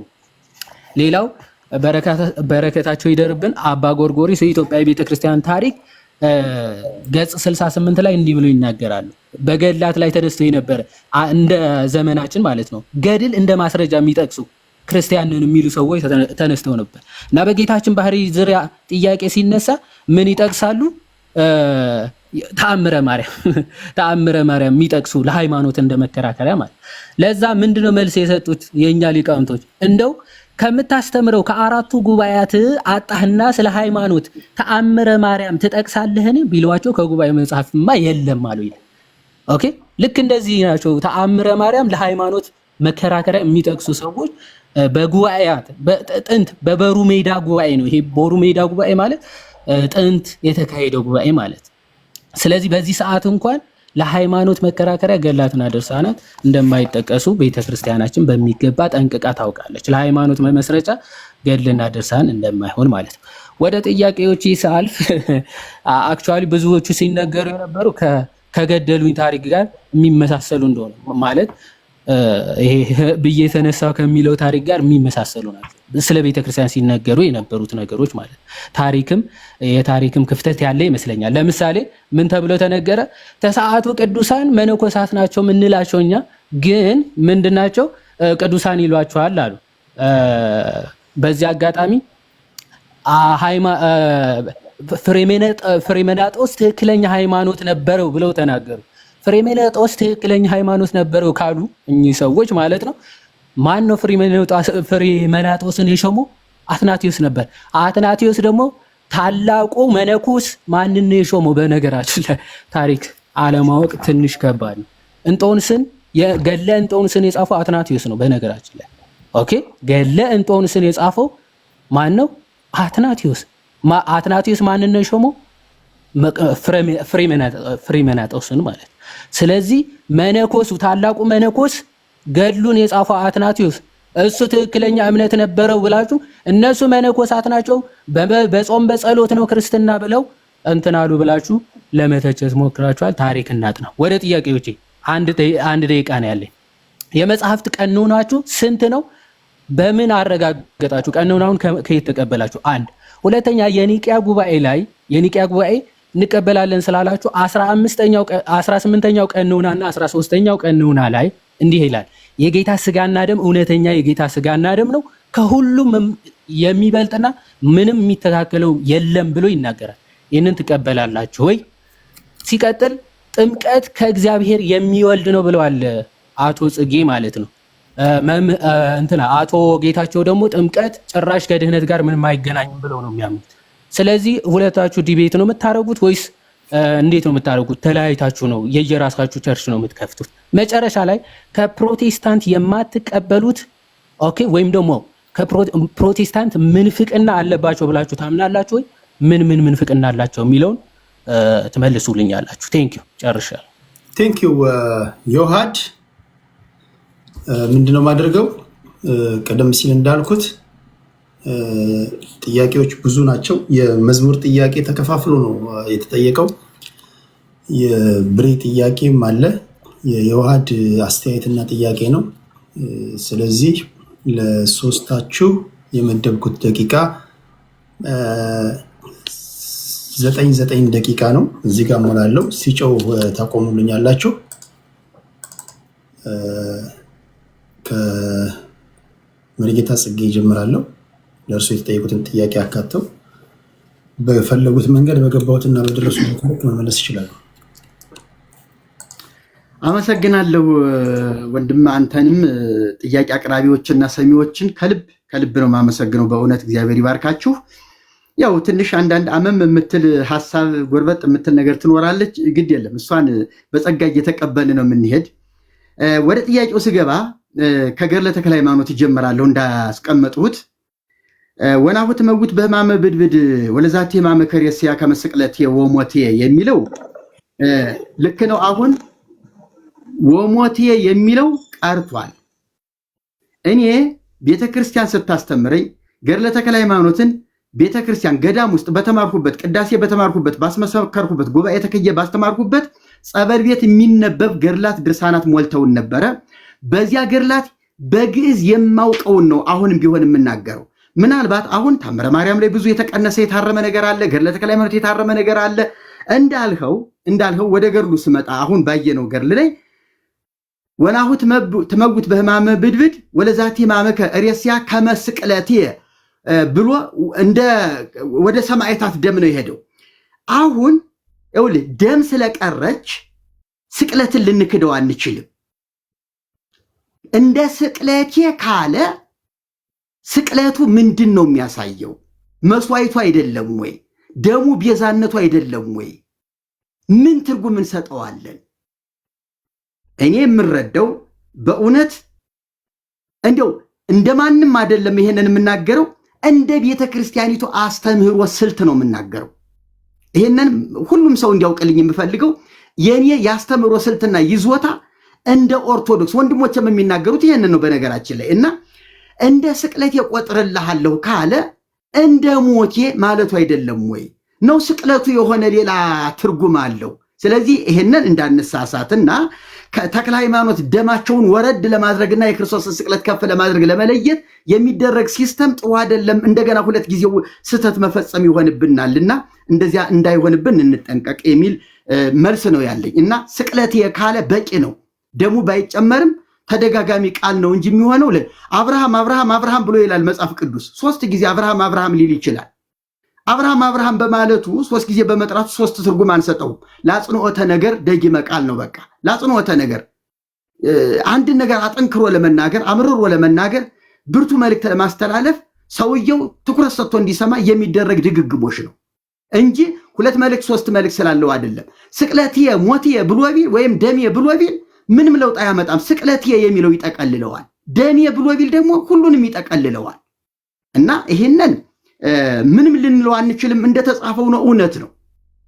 ሙሴ ቤዛ ተብሏል የሚል ቀጥሎ ያስቀመጥኩት ቃል ተቀምጧል። ስዘል ተነግሩኛላችሁ። ሙሴ ቤዛ ተብሏል። አዎ ተብሏል። ሌሎችም ብዙ ቤዛ የተባለ ነገር አለ። በአቡነ ገብርኤል ጉዳይ ላይ ብዙ ሰው ስለ ቤዛ ብዙ ጥቅስ ጠቅሷል። ግን የክርስቶስ ቤዛነት ዓለምን ጠቅልሎ የዋጀ የዘላለም ሕይወት የሚያሰጥ ቤዛነት ነው። ከዚያ ቤዛነት ጋር በፍጹም አናወዳድረው። ጫማ ቤዛ ሲባል፣ ሙሴ ቤዛ ሲባል፣ ሌላም ቤዛ የሚባል ቢኖር ብናገኝ፣ ገንዘብን ቤዛ ቢባል ቤዛነቱ ምናልባት ከአንድ ግለሰብ ወይም ደግሞ ከአንድ ወቅት የዘለለ አይደለም። ሙሴ እስራኤልን ቤዛ ሆኖ ሊያድን ተላከ ማለት ሊሞትላቸው አይደለም። መሪ ሆኖ በብዙ ድንቅና ታምራት በእግዚአብሔር ክንድ ሄዶ እስራኤልን እንዲያወጣ እስራኤልን ተቤዠ ማለት እንችላለን። በዚያው ላይ ደግሞ ያረዱት በግ ደግሞ ለራሳቸው መስዋዕትና ቤዛ እንደሆናቸውም ደግሞ መግለጽ እንችላለን።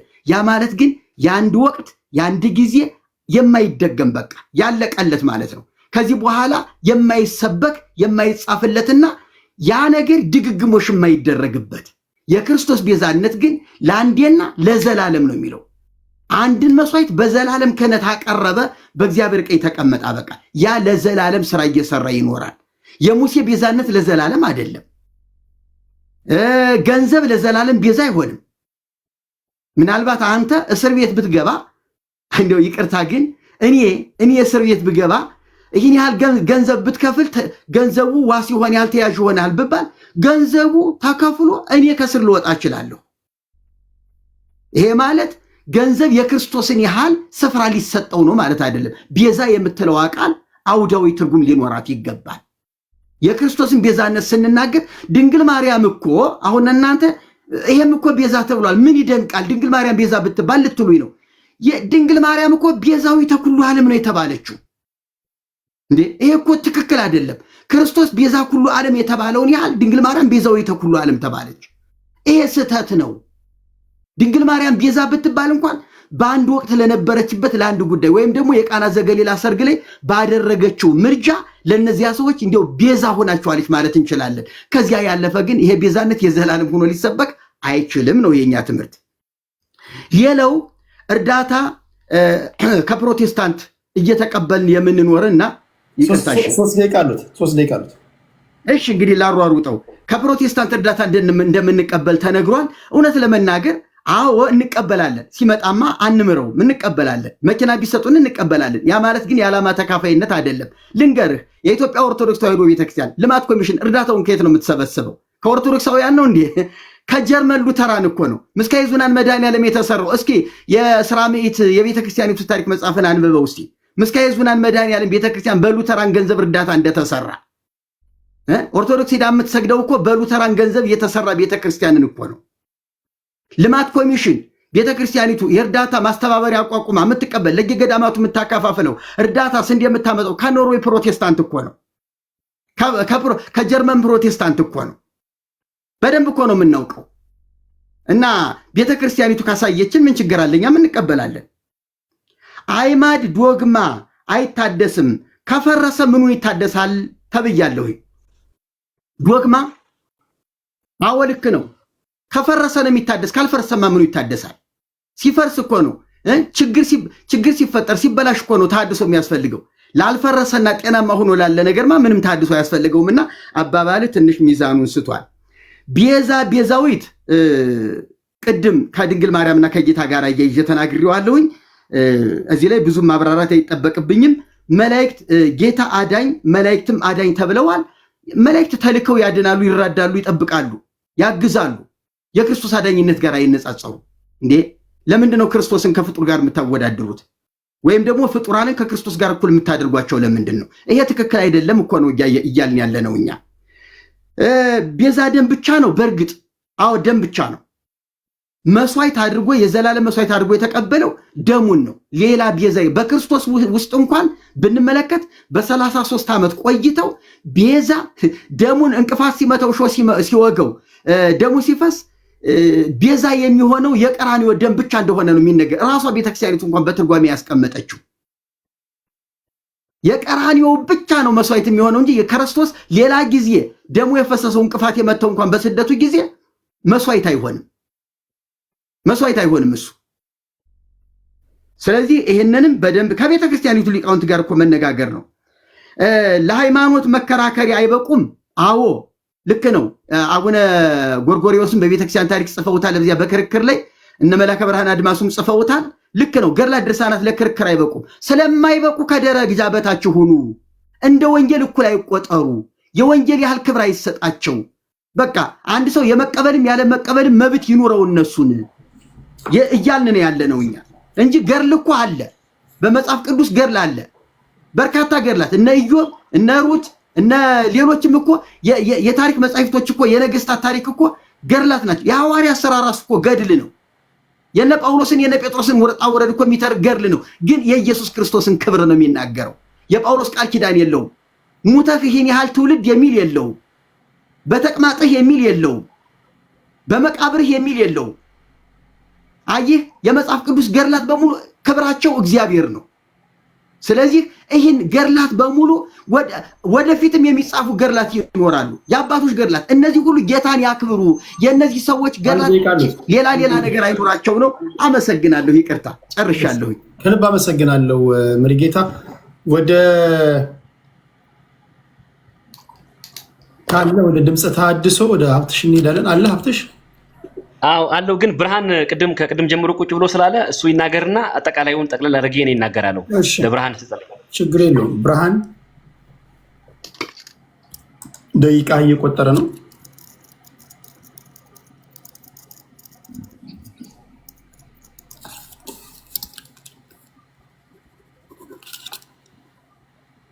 እያወራ ከሆነ ምናልባት ሚዩት ነህ ብርሃን። ድምፅ አይሰማም እያወራ ከሆነ። አሁን ይሰማል? አሁን ይሰማል። ይሰማል። እሺ፣ ለእኔ ወንድሜ መዝሙር የጠየቀ ጥያቄዎች አሉ። ለእኔ የሰጠኝ ጥያቄዎች እነሱን እመልሳቸዋለሁ። ስለ ጥምቀት እና ስለ ባህሪ ጠይቆኛል። ስለ ጥምቀት ልናገር። በመጀመሪያ መነሻ የማደርገው የእግዚአብሔርን ቃል ነው። ስናወራ ሁል ጊዜ እኛ ነገሮች ይለወጡ፣ ይታደሱ፣ ይቀየሩ ስንል የሰው ሀሳብ ይዘን ወይ ሰው የጻፈውን ሀሳብ ይዘን ወይ የራሳችንን የፈጠራ ሀሳብ ይዘን አይደለም። ሁል ጊዜ ሚዛን አለን። ከሚዛናችን ተነስተን ነው የምንመዝንበት፣ የምናጣራበት፣ አጥልለን የምናስቀምጥበት የከበረ እግዚአብሔር ቃል ስላለ ሁሌ የምናወራውን ነገር ከእግዚአብሔር ቃል አንጻር ነው የምናወራው። ቪዲዮ አልበራም። ስለዚህ ቪዲዮ አልበራም። ሶሪ እንትኑ ስላስቸገረኝ ነው። የኔትወርክ ችግር ነው። ቀድም ከፍቼ ነበር፣ ምንም ችግር የለውም። ስለዚህ ያመነ የተጠመቀ ይድናል፣ ያላመነ ግን ይፈረድበታል። እንደ መነሻ ማርቆስ ወንጌል ምዕራፍ 16 ላይ ያለውን ሀሳብ ይዤ ነው የምናገረው። ተብሎ እንደተጻፈ ያው ሰዎች ወንጌል ይሰማሉ፣ ከሰሙ በኋላ ደግሞ ያምናሉ፣ ከዚያ ይጠመቃሉ። መጠመቅ ያው ትእዛዝ ስለሆነ በሮሜ 6 ላይ ያለው ትእዛዝ ነው። ጌታ ያዘዘው ትእዛዝ ስለሆነ ያ ጥምቀት በዛ መልክ ይከናወናል። ያው በዚህ ክፍል እንደምንመለከተው እምነት ከጥምቀት እንደሚቀድም እናያለን። ምክንያቱም በመጀመሪያ አንድ ሰው ማመን አለበት፣ ቃሉን ማመን አለበት። ያን ያመነውን ቃል ደግሞ ቃሉን መስማት አለበት። ከሰማ በኋላ ደግሞ ያምናል፣ ካመነ በኋላ ደግሞ ይጠመቃል፣ ትእዛዙን ይፈጽማል ማለት ነው። ስለዚህ በዚህ ነው የምናምነው እኛ በቃሉ ስናምን ይሄንን ነው እንደ መርህ አድርገን የምንከተለው። ሁለተኛ ስለ ሕፃናት ጥምቀት ነው መሰለኝ በዚሁ አያይዞ ወንድሜ የጠየቀኝ።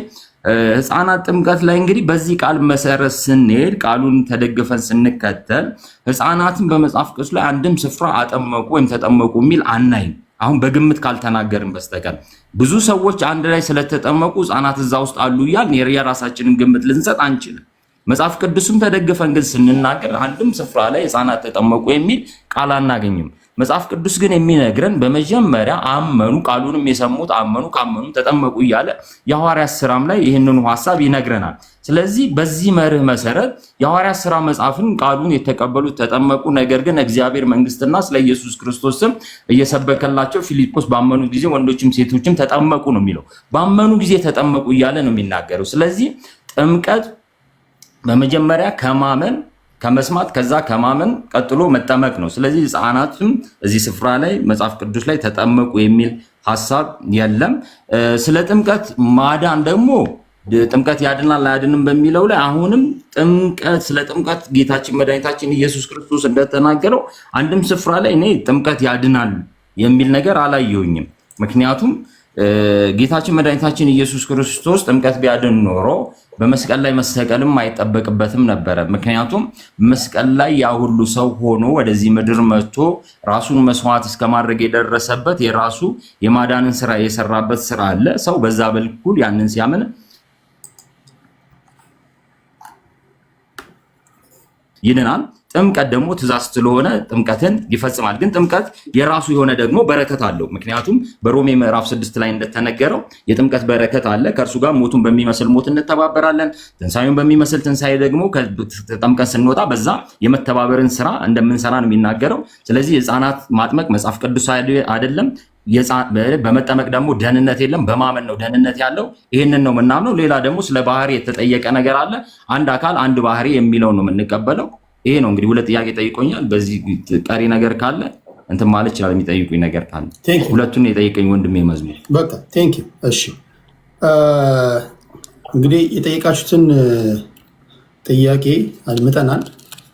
ህዝብም አብሮ አድምጧል፣ እነሱም መልሰዋል። እዚህ ኮመንት ላይ በርካታ የአዲሱ የሆኑ ሰዎች ይታዩኛል። ግማሾቻችሁ መልሰዋል አልመለሱም ያላችሁ እናንተ ውዝግቡ ለእናንተ ልተውና ቤታችሁን ከፍታችሁ ስታወሩ ጥያቄዎች ተመልሰዋል አልተመለሱም የሚለውን ስትወያዩ ከእናንተ የምንሰማ ይሆናል። ቆራርጣችሁም ኤዲት አድርጋችሁም ፖስት የምታደርጉም ሰዎች የተጠየቁ ጥያቄዎችና የተመለሱትን እያላችሁ እያንሸራሸራችሁ ሲደርሱን የምናየው ይሆናል። እንዳልኳችሁ ሙሉውን የዚህን ውይይትም ሳይቆረጥ ሳይቀነስ ቴዲ ሐዋሳ የቴሌግራም ቻናል ላይ ያስቀምጥላችኋለሁ። 5776 ያለው ላይ ነው። እዛ ላይ በርካታ ጥያቄ ጠይቃችሁ ሰዎችም አላችሁ። ከሞላ ጎደል የሁላችሁንም ጥያቄ እያየሁን ነው። በነ መዝሙር፣ በነ ብሬ፣ በነ ዮሐድ፣ በነ ኢዮብ የተካተቱ ናቸው። አሁን ሁለት ሰዎች እድል ሰጣለሁ እና ጥያቄ በዝቶባቸው እየረሱ ከሆነ ሪማይንድ ማድረግ እንችላለን። ይፈቀዳል? እኔ ሰዓት ስለሌለኝ በቃ እንዲመልሱ ነው እነሱ እንዲመልሱ። ጥያቄ መጠየቅ የእናንተ ኃላፊነት ነው። ጥያቄዎችን መመዝገብ የእነሱ ስራ ነበር። ካልመለሱ እንግዲህ ሁለት ነገር ነው። ለሲናሪዮ ነው የሚቀመጠው። ወይ መመለስ አልፈለጉም ወይም ደግሞ ረስተዋል በሚለው እንያዝና መመዝገብ ግን ነበረባቸው። አይ መዝግቤ ሰዓት አጥሮሃል ተብዬ ነው እኔ የቀረሁት። እሺ አሁን ተጨማሪ ሰዓት ስለሌለኝ ለሌላ ጊዜ መድረክ አዘጋጃለሁ። ችግር የለውም። ቢኒያም እና ኢዮብ ለእናንተ ለቢኒያም 8 ደቂቃ ቀደም ሲል እንዳልኩት ለኢዮብ 4 ደቂቃ ሰጣችሁና የዕለቱ መርሃ ግብር ማጠቃለያ ይሆናል። እሺ ቢኒያም ምን ትላለህ? ቴዲዬ በመጀመሪያ ዛሬም ዳግመኛ ከልብ ነው የማከብርህ የማመሰግንህ። በመሰረቱ የተጠየቁ ጥያቄዎች በጠቅላላ አልተመለሱም። እኔ እንግዲህ እዚህ ያላችሁ ወገኖቼ ስለ አንድ እውነት ብቻ ያደራ መልዕክት ነው። እሺ ቴዲዬ አንተ ጋር መሪጌታ ሚት አድርጉ። መሪጌታ ያለ እሺ ቴዲዬ እንግዲህ ሰዓቴ እያዝልኝ ካሁኑ በጣም ነው የማከብረው፣ በጣም ነው የማመሰግነው ስለሰጠኝ ሀሳብ። ምክንያቱም ያው ፍርዱን ከታች ላለው ሰው እንተዋለን። ይልቁኑ ደግሞ ከዚህ እንዲወጣን በእኔ ቤትም ከፍተን የተለያዩ ማብራሪያዎች እንሰጣለን። እውነትን እውነት ማለት ስላለብን የመጀመሪያው ነገር ጥያቄ ልጠይቅ። መሪጌታ ጽጌ ስጦታው እዚህ ጋር አሉ። ያደረጉት ቆብ አለ። እንግዲህ እንኳን ትምህርቷ አልባሳቷ እንኳን እንዳልገባቸው የመሪጌታ ጽጌ ስጦታው መጽሐፍ ብታየው ዲያቆን ጽጌ ስጦታው ነው የሚለው። ዲያቆን ይሄን ቆብ ያደርጋል ወይ? ዲያቆን ጽጌ ስጦታው ነው መጽሐፉ የሚለው። በነገራችን ላይ እነዛ ጉባኤ ተጠርቼ ሲኖዲዮስ የሚባለው እውነት የምነግርህ አንድ ቃል አልተናገረም። ጽጌ አብሮት የሄደው ሰው ነው የተናገረው። ኮምፕሊትሊ ውሸት ነው የተናገረው። በሰራዊት ጌታ በእግዚአብሔር ፍቅረኛ ነው የምናገረው። ይሄ ቆብን መሪጌታ እሱ ዲያቆን ነው። መጽሐፉ ራሱ ዲያቆን በኋላ ይዋል አሳያቸዋለሁ። ዲያቆን ጽጌ ስጦታው ነው። ዲያቆን ጽጌ ይሄን ማድረግ ይችላል። አንዴ መሪጌታ አንዴ ቀደም ሲል እንዳልኩት የኔ ድል ነው። መድረኩ የእናንተ ስለሆነ የማጠቃለያ 3 ደቂቃ ሰጥቶታለሁ። ችግር የለውም። የመጨረሻውን እርሶ ብለው ደምድመን ነው የምንወጣው። ችግር የለውም። ስለዚህ ያድምጡ። ቀጥል ቢሉ ባይገቡብኝ ደስ ይለኛል ቴዲዬ። እኔ እውነት ለመናገር ማለት ነው። በደንብ ስማኝ። ከደቂቃ በኋላ በቪዲዮ አሳያለሁ መረጃውን። ስለዚህ መጽሐፋቸው ዲያቆን ጽጌ ስጦታው ይላል። ዲያቆን ይሄን ቆብ ማድረግ ግዴታ አለበት ወይ? እንነጋገራለን። ሁለተኛ የምስካየ ኅዙናን ቤተክርስቲያን ከስር ከስሩ ልናገር። እንግዲህ ትውልድ ይዳኝ። በውሸት የሚከብር እግዚአብሔር የለም። ምስካየ ኅዙናን በንጉሥ ኃይለ ሥላሴ ተብሎ የተቀመጠ ነገር አለ። ዛሬ ሉተራናውያን ናቸው የሰሩት ብሎ ሰው ማያነብ መስሎት የምስካየ ኅዙናን ቤተክርስቲያንን በኋላ እናሳያለን። እሱ ነው ማን እንደሰራው ማለት ነው። ሶስተኛ በእውነት ለመናገር ሚሊኒየም አዳራሽ በቅርብ ጊዜ እነዚሁ ሰዎች ነበሩ። በአንድም በሌላ መርሃ ግብሩን የከፈተው ፓስተር ጻድቁ አቤ ይባላል። ታዲያ ይህን የመሰለ ጉባኤ ከፍታችሁ ጉባኤውን የከፈተው ጻድቁ ከሆነ በተውሶ ነው ፓስተር ጻድቁን ያመጣችኋቸው። ስለዚህ እዛ ጉባኤ ተገኝታችኋል። በአንድነት ነው የምትሰሩት። እውነታው ይሄ ነው። ከዛ በተረፈ ስለ ግሬት ኮሚሽን የክራይ ውል 30 ሺህ ብር ተብሏል መሰል ነገሮችን እናጠራለን ማለት ነው።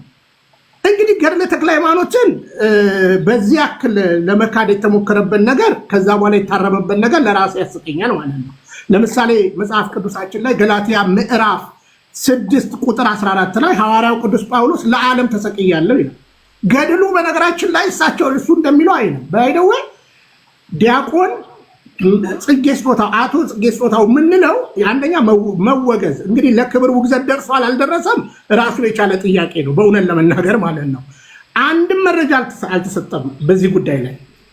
አራተኛ ፍሬም ለማስያዝ አንተ ራሱ ሐዋሳ ኖርሃል። እነ ፓስተር ጌቱ ከአማኑኤል ይወጣሉ።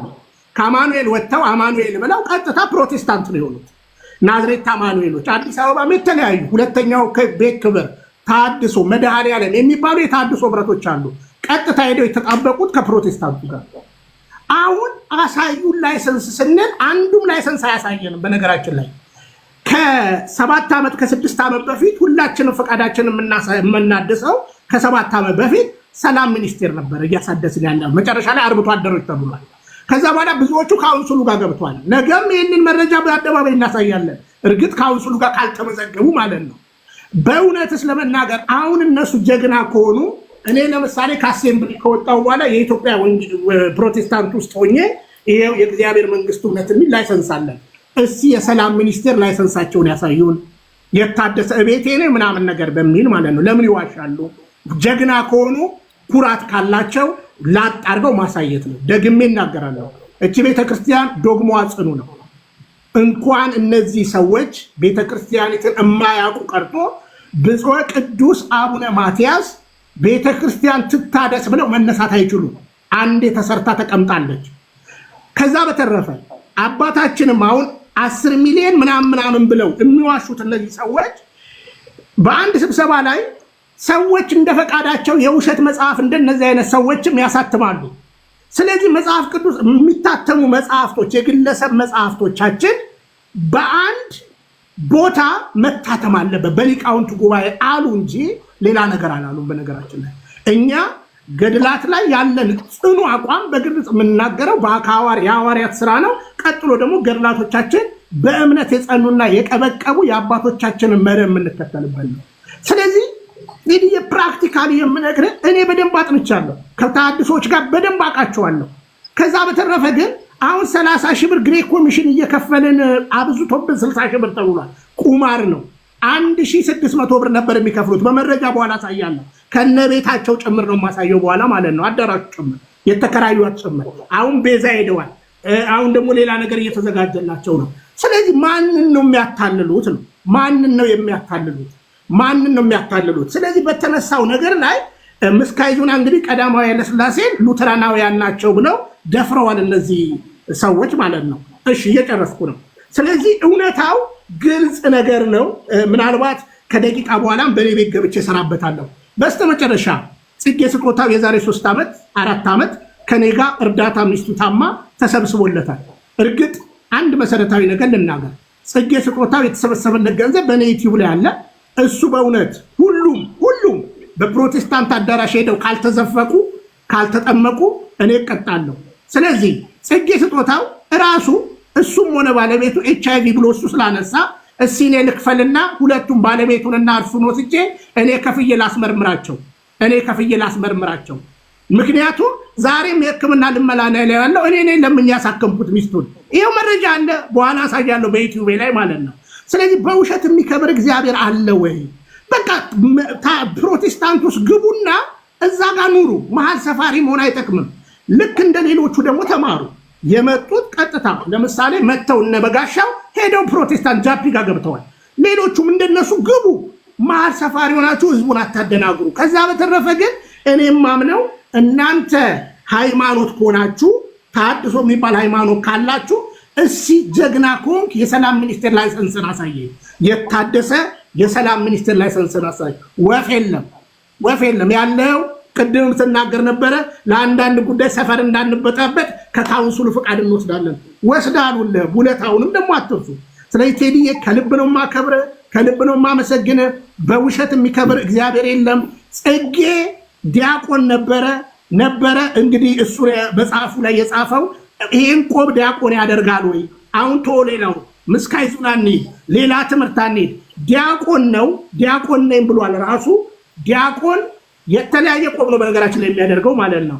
በዲያቆን የሆነ ሰው እንዲያይነቁ ይሄ ማደናገሪያ ነው። በነገራችን ላይ ማደናገሪያ ነው። መሪጌታም አይደለም ራሱ መሪጌታ አላለም። ቴዲዬ ከልብ ነው የማመሰግነው። እውነትን እውነት በሉ። ትውልድ ንቃ። ከደቂቃ በኋላ እንገናኛለን። ቴንክ ዩ ቴዲዬ።